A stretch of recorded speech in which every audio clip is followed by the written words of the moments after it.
Baik, saudara, selamat pagi semuanya. Kita akan pelajari satu pelajaran yang baru pada pagi ini, yaitu buku Zakaria pasal yang pertama. Zakaria pasal pertama, kalau kita melihat ini, saya katakan di awal ada tiga buku yang bersamaan untuk pasca pembuangan. Pasca pembuangan mereka kembali untuk membangun bait suci, yaitu yang pertama buku Hagai, kemudian Zakaria dan Maleaki. Ini tiga buku pasca pembuangan, dan pada waktu itu Hagai yang lebih tua, Zakaria lebih muda. Tuhan mengundang mereka untuk kembali setelah disuruh oleh raja untuk kembali, dan mereka kembali. Baik, saudara, jadi ini buku yang kedua pasca pembuangan setelah Hagai dan Zakaria. Kita sudah melihat bahwa kalau kita lihat latar belakangnya, ayat pembuka untuk buku Zakaria ini, kalau kita lihat, ini memperkenalkan bahwa Zakaria atau Nabi Zakaria putra Berekaya dan cucu Ido. Nah, ini dalam Zakaria 1 ayat 1 kan dikatakan Nabi Zakaria bin Berekaya bin Ido bunyinya. Ini memperkenalkan. Jadi ayat pembuka memperkenalkan siapa Nabi Zakaria. Dan penulis kitab ini, kalau kita membaca Zakaria, dia penulisnya, dia tulis dalam 2 waktu setelah pembangunan pertama, itu Zakaria 1 pasal 1 sampai pasal 8. Kemudian setelah itu pasal 9 sampai 14, dia tulis setelah dia sudah tua. Dia tua. Jadi saudara, kalau kita lihat bagian pertama, dia menulis itu pada waktu masih muda, sama-sama dengan Hagai, dia masih bekerja. Setelah itu dia menulis setelah dia tua. Dan perkiraan pada waktu dia menulis pada waktu dia tua itu, kalau kita lihat di dalam Zakaria pasal 2 ayat 4, di situ dia berbuat bersama dengan Hagai, dia berbuat bersama dengan Hagai. Dan pada waktu dia menulis Zakaria pasal 9 sampai 14, para ahli memperkirakan itu ditulis tahun 480 atau 400 sampai 470. Jadi kita lihat dari selesainya pembangunan Ka'bah 520 itu masih muda. Terus dia mundur 480, 40 sampai 50 tahun kemudian baru dia menulis buku Zakaria pasal 9 sampai 14. Nah, saudaraku, Nehemia menuliskan dalam Nehemia pasal 12 ayat 16 bahwa Zakaria adalah keluarga Imam Ido. Jadi kita juga sudah lihat sini. Dan keluarga Imam Ido ini berasal dari suku Lewi. Dan setelah pembuangan, mereka melayani Yerusalem sebagai imam dan nabi. Nah, saudara, kalau kita melihat sejarah bagaimana Zakaria menulis buku Zakaria ini, kita sudah lihat penulisnya adalah Zakaria. Temanya kembali, saya katakan tadi ada 3 kitab menulis setelah masa pembuangan, yaitu Hagai, Zakaria dan Maleaki. Nah, tetap tema daripada buku Zakaria adalah penyelesaian bait suci dan janji-janji keselamatan. Dan tanggal penulisannya tadi kita sudah lihat 520 setelah selesai pembangunan Ka'bah. Pembangunan Ka'bah dilanjutkan kembali 520 pada waktu itu. Kemudian 4 tahun kemudian selesai dan diresmikan, ditahbiskan. Dan dia berakhir, tadi saya katakan dia menulis Zakaria 9 sampai 14 itu antara tahun 480 sampai 470. Jadi diperkirakan penulisannya adalah 520 sampai 470. Itu penulisan dari buku Zakaria. Nah, saudara, Zakaria dan Hagai menjadi nabi yang menggugah orang Yahudi yang ada di Yehuda, orang Yahudi di Yehuda dan Yerusalem, untuk kembali melanjutkan pembangunan bait suci pada zaman Zerubabel dan Imam Yesua. Nah, akibat pelayanan Nabi Zakaria, kalau kita lihat di sini, dan Hagai, pembangunan bait suci itu selesai dan ditahbiskan 516 atau 515, karena pembangunan kembali adalah 520 dan 4 tahun kemudian pembangunan itu selesai. Nah, bagaimana dengan kehidupan Zakaria? Zakaria ini, atau Nabi Zakaria ini, ya, Zakaria putra Berekaya, cucu Ido ini, kalau kita, karena ada dua nama Zakaria di sini, ya, nanti kita lihat Zakaria putra Berekaya ini atau cucu Ido ini adalah bagaimana setelah dia menulis di masa tuanya, dia dibunuh di antara tempat kudus dan mezbah. Dia mati di antara tempat kudus dan mezbah, yaitu tempat syafaat, oleh pemimpin bait suci yang bermusuhan. Bayangkan saudara, pemimpin bait suci yang bermusuhan membunuh Zakaria. Saudara boleh lihat di dalam Matius pasal 23 ayat yang ke-35. Matius 23 ayat 35. Jelas di sana dikatakan, kalau saudara perhatikan, mungkin kalau saudara lihat situ, bunuh di tempat kudus dan mezbah. Kemudian kematian Zakaria ini mirip dengan Zakaria yang satu lagi yang ada di dalam 2 Tawarikh pasal 24 ayat 20 dan 21. Zakaria yang ini adalah imam, anak daripada Imam Yoyada, ya, anak dari Imam Yoyada. Anak Imam Yoyada, Zakaria anak Imam Yoyada yang ada di dalam 2 Tawarikh pasal 24 ayat 20 dan 21 itu dilontari dengan apa? Dengan batu. Nah, saudara lihat, luar biasa. Nah, apa tulisan? Apa tujuan daripada penulisan buku Zakaria ini? Saudara, tujuan penulisan buku Zakaria, tujuan ganda. Ada dua tujuan. Ya, ada dua tujuan. Ada tujuan ganda selaras dengan dua bagian kitab Zakaria. Saya katakan tadi ada dua bagian. Pasal pertama sampai pasal ke-8, kemudian pasal 9 sampai pasal 14. Ada tujuan ganda. Nah, pasal pertama sampai pasal 8 dalam buku Zakaria, kalau kita lihat, itu ditulis dengan dua tujuan. Yang pertama adalah mendorong kaum Yahudi yang sisa tentunya, agar melanjutkan pembangunan kembali bait suci. Itu yang pertama. Di dalam Zakaria 1 pasal 1 sampai pasal 8. Yang kedua adalah bertekun hingga tugas itu selesai. Jadi didorong untuk membangun dan bertekun sampai tugas itu selesai. Mengapa? Kalau kita lihat sejarah pembangunan, ini ayat ya, kita hafal, tahun yang sudah kita hafal.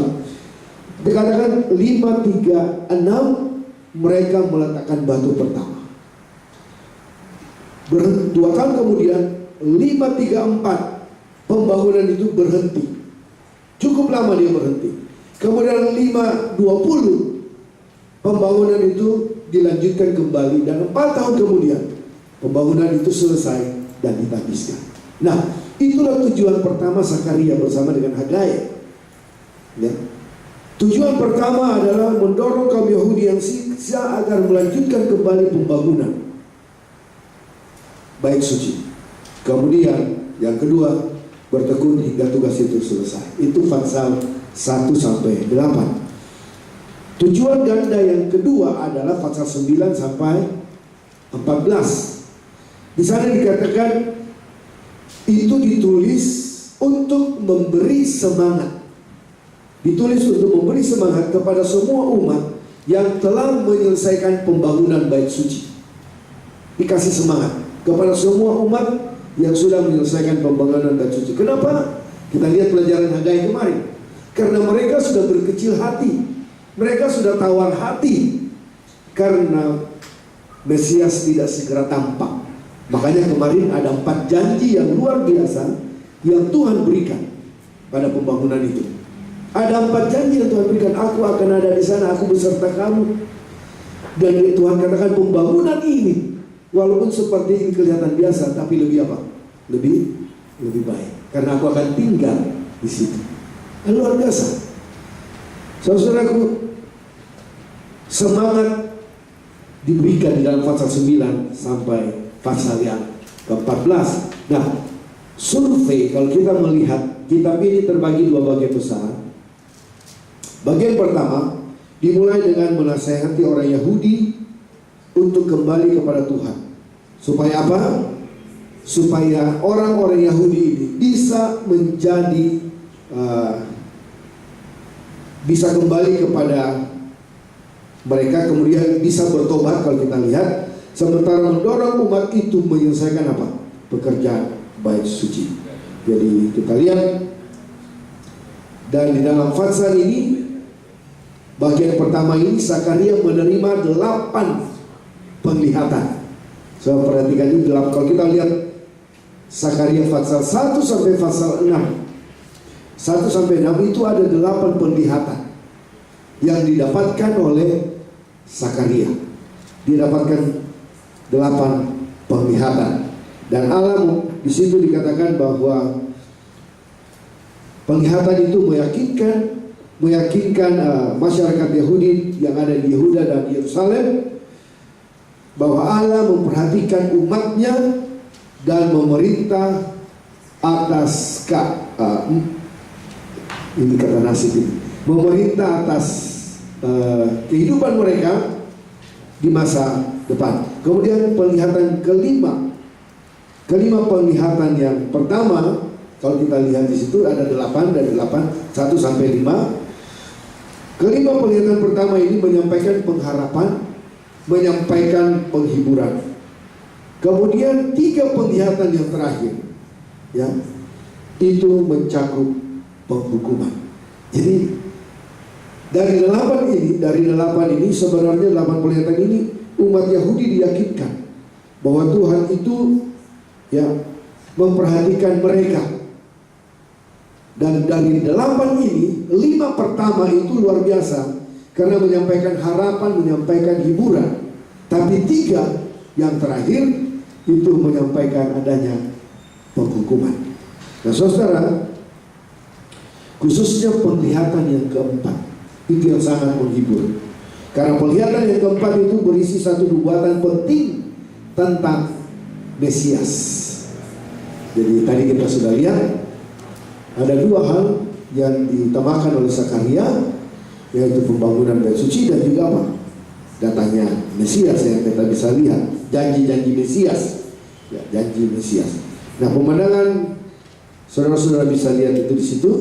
Kemudian bagian besar yang kedua, ya, bagian yang kedua adalah dari pasal 9 sampai 14. Ini ada 2 kumpulan nubuatan akhir zaman, masing-masing didahului dengan istilah ucapan ilahi. Ucapan ilahi. Jadi ucapan ilahi pertama kita lihat dalam Zakaria pasal 9 dan seterusnya. Dan ucapan ilahi itu mencakup janji keselamatan Mesias, janji keselamatan Mesias bagi Israel. Dan janji itu juga menyatakan bahwa Mesias, gembala yang akan datang, yang akan mengerjakan keselamatan, mula-mula dan ditolak serta dipukuli. Itu janji.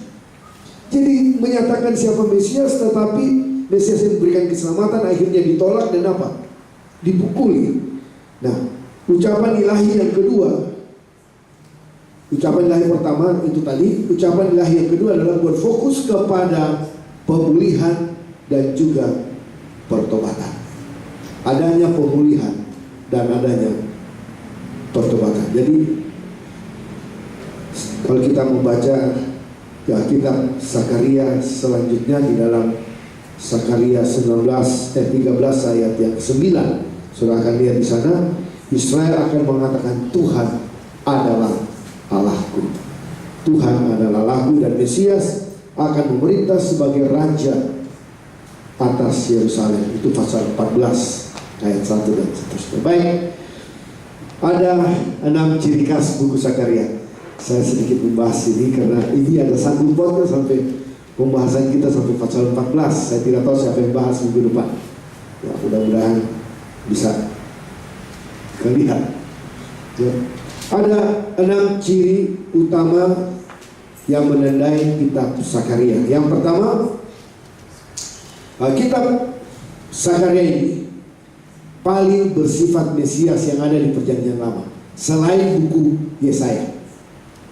Banyak janji-janji Mesias di sini bersifat Mesias istilahnya, ya.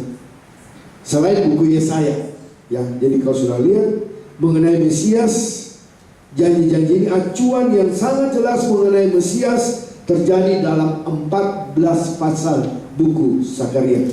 Hanya Yesaya dalam 66 pasal ini lebih banyak acuan Mesiasnya daripada Sakaria. Tapi yang lain buku Sakaria ini sangat banyak. Kemudian di antara para nabi kecil, kita tahu ada nabi besar, nabi kecil. Di antara para nabi kecil ini, kitab Sakaria ini berisi nubuatan. Ini ciri khas kedua, nubuatan yang paling rinci dan lengkap mengenai peristiwa akhir zaman. Jadi di antara nabi kecil, buku ini yang paling rinci mengenai peristiwa akhir zaman. Yang ketiga, kitab Sakaria ini, ya, menunjukkan perpaduan imam dan nabi dalam sejarah Israel. Sakaria sendiri sebagai imam dan juga sebagai apa? Nabi. Perpaduan antara imam dan nabi di dalam sejarah Israel. Yang keempat, lebih daripada kitab Perjanjian Lama lainnya, kitab Sakaria dikatakan semua penglihatan bahasa dan bahasa lambangnya, penglihatan bahasa, ya, bahasa lambangnya yang ada paling menyerupai kitab-kitab pernyataan atau kitab apokaliptis seperti Daniel dan Wahyu. Jadi saudara, kalau kita lihat tadi 8 penglihatan itu mirip dengan penglihatan yang ada di mana? Daniel dan Wahyu. Kemudian kitab ini juga mencatat satu contoh berani dari ejekan ilahi dalam nubuatan tentang penglihatan Mesias untuk 30 kepimpinan ada di situ. Ya, saudara akan lihat nanti di Sakaria pasal 11 ayat 13. Kemudian nubuatan Sakaria mengenai Mesias dalam pasal 14. Pasal 14 itu ada 21 ayat. Kita lihat itu sebagai raja, Mesias sebagai raja, Mesias sebagai pahlawan, ya, pahlawan perang agung yang memerintah di Yerusalem, menjadi nubuatan Perjanjian Lama yang sangat menakjubkan. Nah, saudara, saya kira banyak penggenapan-penggenapan di dalam Perjanjian Baru yang kita bisa lihat. Paling tidak ada 8, tapi saya tidak usah bahas. Paling tidak ada 8 nubuatan yang digenapi di dalam Perjanjian Baru. Dia akan datang dalam cara yang bersahaja, kemudian dia akan memulihkan Israel dalam darah dan perjanjiannya. Dalam perjanjiannya dia akan menjadi gembala bagi kawanan domba Allah. Dia akan dikhianati dan ditolak, dia akan ditikam dan dipukuli. Itu ada penggenapan semua di dalam Perjanjian Baru. Kemudian dia akan datang kembali, kemudian membebaskan Israel. Kemudian dia akan memerintah sebagai raja dan damai, raja damai dan adil di situ, dan mendirikan kerajaan. Itu semua ada yang melambangkan Mesias yang akan datang. Ada di dalam kitab Sakaria penggenapannya di Perjanjian Baru. Baik, mari kita lihat Sakaria pasal yang pertama. Kalau ayat 1 tadi pendahuluannya. Ayat 1 tadi kita sudah lihat siapa Sakaria itu. Ya. Kalau kita lihat Sakaria itu anak dari Berkaya, cucu daripada Ido. Kemudian tertarik dengan ayat yang ketiga. Saudara lihat di sana. Sebab itu katakanlah kepada mereka, beginilah firman Tuhan semesta alam, kembalilah kepadaku, demikianlah firman Tuhan semesta alam, maka aku pun akan kembali kepadamu, firman Tuhan semesta alam. Kembalilah kepadaku, aku pun akan kembali kepadamu. Ini ajakan yang luar biasa. Pesan Allah kepada Sakaria diawali dengan himbauan, diawali dengan ajakan agar umat Tuhan itu kembali kepada Tuhan, agar umat Tuhan itu berbalik dari jalannya, agar umat Tuhan itu bertobat. Dan dikatakan Allah sementara menanti mereka untuk mentaati Dia. Allah sementara menanti, menunggu umat-umatnya. Kapan umat-umatku ini mentaati saya? Kapan umat-umatku ini bertobat kembali kepada saya? Dan sebaliknya, pada waktu umat-umat Tuhan itu bertobat, Dia kata Dia akan memberkati, Dia akan melindungi umat-umat Tuhan itu. Dan aku juga, kalau kita lihat situ, aku pun akan kembali kepadamu, firman Tuhan. Nah, luar biasa. Kalau umat Tuhan itu kembali, Tuhan menunggu kapan bertobat. Tuhan dan aku pun akan kembali kepadamu.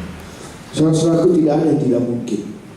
Kadang kami berbicara, saya dengan istri saya berbicara, kenapa ya kalau kita melihat terjadi perubahan anak-anak, kemudian bagaimana kehidupan mereka, kemudian dia kembali, ada rencana Tuhan. Kalau orang datang kepadanya, Tuhan kembalilah, maka aku pun akan kembali bertobat, aku akan bersama dengan dia.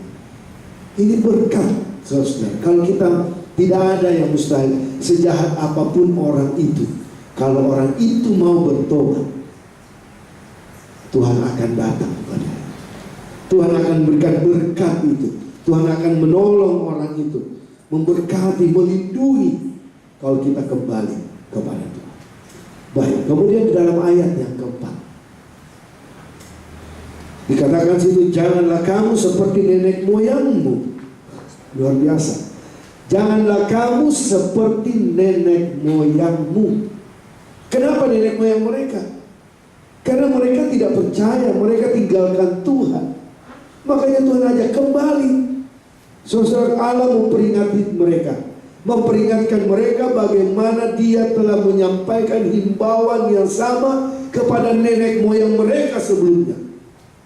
Himbauan yang Tuhan sudah berikan melalui para nabi, ya. Tetapi mereka tidak bertobat. Mengapa nenek moyang mereka tidak bertobat? Satu, karena mereka tidak berbalik dari jalan mereka yang apa? Jahat. Sehingga nenek moyang mereka ini kehilangan kesempatan dan menderita sebagai akibatnya. Saudara boleh lihat di dalam Ulangan pasal 28. Yang diterangkan Ulangan 28 itu tergenapi. Itu nenek moyang. Diajak kembali, jangan seperti nenek moyangmu. Kenapa? Karena tidak mau dengarkan Tuhan dan tidak mau kembali kepada Tuhan. Kemudian alasan yang kedua, mengapa Tuhan memperingatkan mereka? Dikatakan itu menjadi aplikasi bagi kita, ya. Jika kita hidup untuk menikmati kesenangan berdosa dari sistem dunia yang ada, istilahnya sekarang, kita tidak mau keluar dari zona nyaman kita, kita juga akan kehilangan rencana Allah bagi hidup kita. Dan selama tidak menerima selamanya, kita tidak akan menerima berkat, kebaikan terbesar yang dimaksudkannya bagi kita. Itu saudaraku, sama dengan kita. Kalau kita tidak mau tinggalkan zona kenyamanan kita, kita tidak mau keluar, sama dengan bangsa Yehuda yang ada di Yerusalem ini. Tuhan mengingatkan mereka, jangan seperti nenek moyang. Kemudian kita lanjut dengan ayat 8 sampai 11. Mungkin saudara sudah baca ayat 8 sampai 11. Saya tahu saudara sudah baca di rumah, karena ayat kita hari ini bisa karya 1. Saya mengambil satu inti. Aku mendapat satu penglihatan. Di situ kalau kita lihat pasal 8 sampai ayat 8 sampai 11. Diawali dengan ayat 8. Tadi malam aku mendapat suatu penglihatan. Yang biasa. Aku mendapat suatu penglihatan. Apa yang dia lihat? Dia melihat ada apa? Penunggang kuda merah. Di belakangnya ada kuda merah, ada kuda apa lagi di situ dikatakan. Selain kuda merah, ada merah jambu, ada juga yang apa? Putih. Dia melihat di belakang, ya.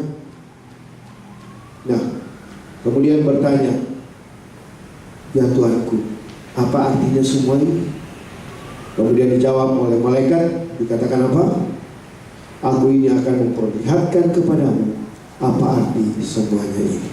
Nah, saudaraku, aku mendapat satu penglihatan.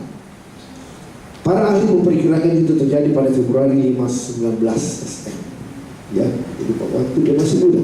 Nah, Allah memberikan penglihatan kepada Zakaria tentang penunggang kuda merah di antara pohon-pohon murah. Kalau kita baca, ya, di antara pohon-pohon murah dengan beberapa kuda lain yang saya sudah sebutkan tadi, ada yang merah, ada yang merah jambu, putih yang ada di belakangnya. Nah, beberapa orang percaya bahwa laki-laki yang merupakan perwujudan Kristus selaku malaikat Tuhan. Ada malaikat pada waktu bertanya, ya, pada waktu Zakaria bertanya, ya Tuhan, apa arti semuanya ini ya Tuhan?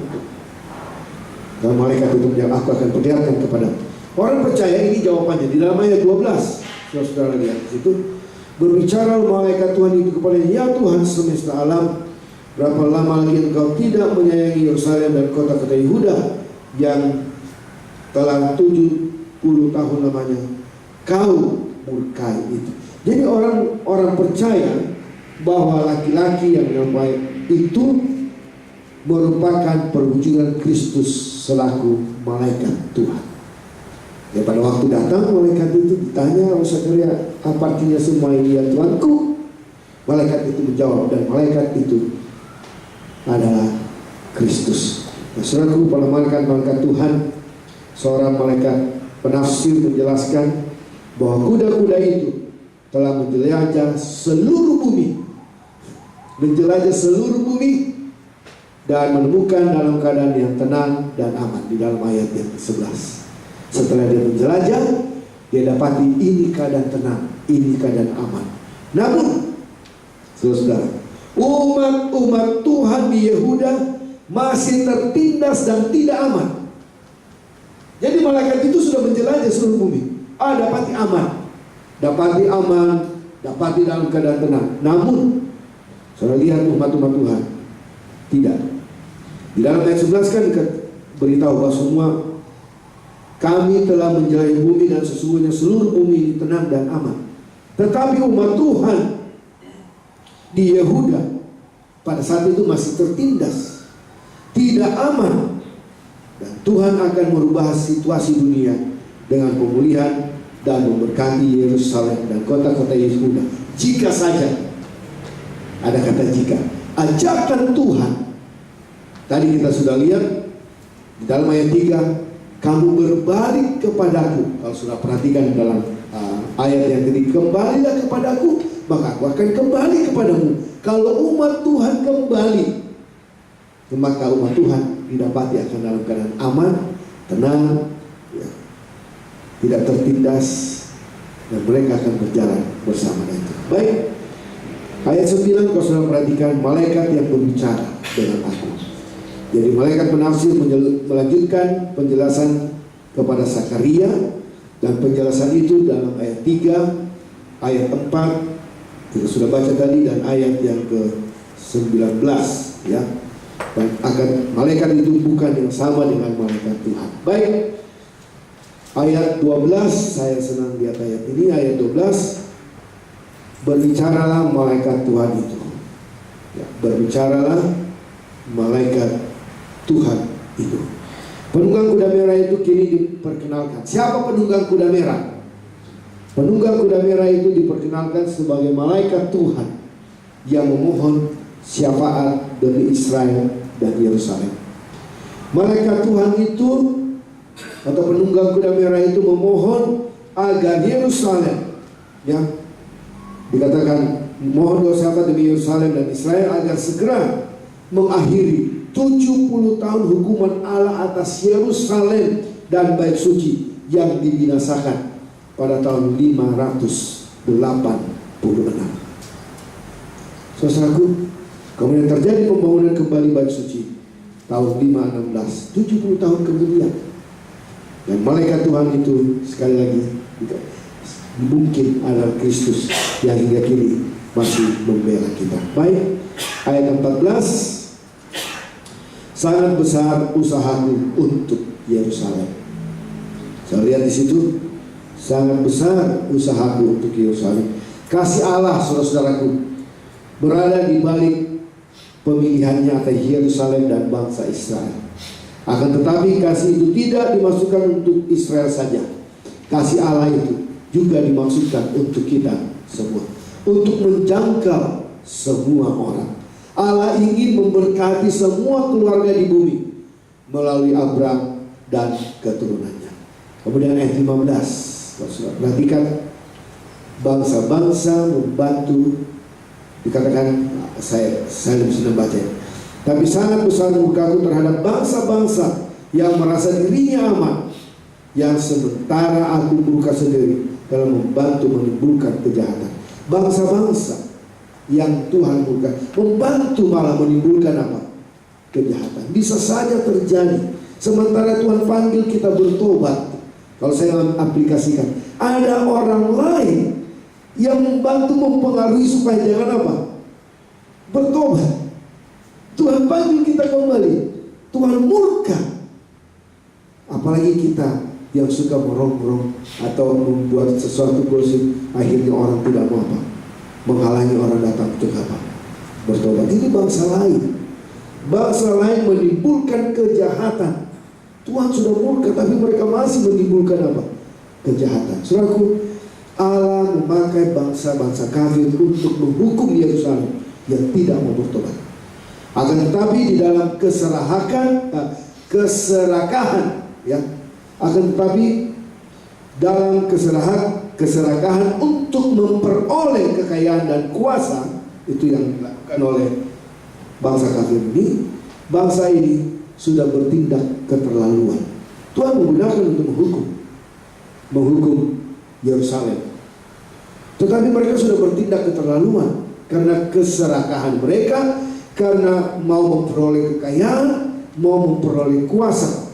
Dan kini pada waktu kita membaca ini, ayat ini, mereka sendiri akan dihukum Allah karena keangkuhan mereka. Saudara, kita perlu hati-hati. Kadang keserakahan, kadang keinginan memperoleh kekuasaan, keinginan untuk mendapatkan kekayaan, kita bertindak keterlaluan. Tuhan katakan kepada bangsa ini, aku sendiri akan menghukum mereka. Kalau kita ambil aplikasinya, ayat ini luar biasa, susah. Aku sendiri akan menghukum mereka. Baik, dalam ayat 18-19, saya coba lebih cepat. Katakan, tanduk-tanduk yang telah menyerahkan Yehuda, Israel, dan Yerusalem. Nah, di situ ada tanduk-tanduk binatang, dan itu melambangkan 4 kerajaan besar. Tanduk-tanduk itu, yaitu Asyur, Mesir, Babel, dan Medo Persia. Kemudian ayat 20 dan 21, saya lihat ayat 20 dan 21, ada 4 tukang besi. Nah, tukang besi ini mungkin, saya kasih tanda petik, adalah 4 kerajaan yang membawa hukuman Allah atas tanduk tadi. Di dalam ayat 18, kalau sudah lihat itu, aku melayangkan mataku dan melihat 4 tanduk. Nah, 4 tukang besi ini mungkin adalah 4 kerajaan yang membawa hukuman Allah atas tanduk tadi. Dan semua penindas umat Allah akhirnya Kalau kita baca, akhirnya harus dihukum juga. Jadi aplikasi yang saya ambil pada pagi ini, saya sangat senang dengan ayat 3 dan ayat yang keempat. Ayat 3, ayat yang keempat, Tuhan katakan, kembalilah kepadaku, aku pun akan kembali kepadamu. Janganlah seperti nenek moyang. Saudaraku, itu aplikasi yang luar biasa. Tuhan panggil kita untuk kembali. Kembalilah kepadaku, datang kepadaku, bertobat. Ini jalanku, ini yang kamu harus lakukan. Jangan ikuti nenek moyangmu, jangan ikuti yang sebelumnya. Dan Tuhan mau kita datang kepadanya. Dan kalau kita datang, ada janji yang luar biasa. Dia akan berikan keamanan, ketentraman, ketenangan. Dia katakan, saya sudah menjelajah seluruh, ya, tetapi apa yang terjadi di Yerusalem sendiri? Tidak aman, tidak tenang. Kenapa? Karena mereka belum bertobat, belum berbalik secara keseluruhan kepada siapa? Kepada Tuhan. Nah, mudah-mudahan kita akan memperoleh ketenangan, akan memperoleh damai, karena kita sudah datang kepada Tuhan. Dan kalau kita kembali, Tuhan pun akan kembali kepada. Saya mengingat satu ayat Yohanes 15 ayat 5. Ini ayat terakhir. Bagian terakhir Tuhan katakan, kamu tidak dapat berbuat apa-apa. Bagian terakhir dikatakan, tinggallah dalam aku dan aku dalam kamu. Dan situ kan, di luar aku. Nah, ini kalimat yang luar biasa. Kalimat terakhir, di luar aku kamu tidak dapat berbuat apa. Kalau kita datang kepada Tuhan, maka Tuhan akan menolong kita. Baik, itu renungan yang kita bisa ambil. Maafkan sedikit lebih panjang karena saya memberikan sedikit latar belakang dari buku Sakaria. Ada tambahan?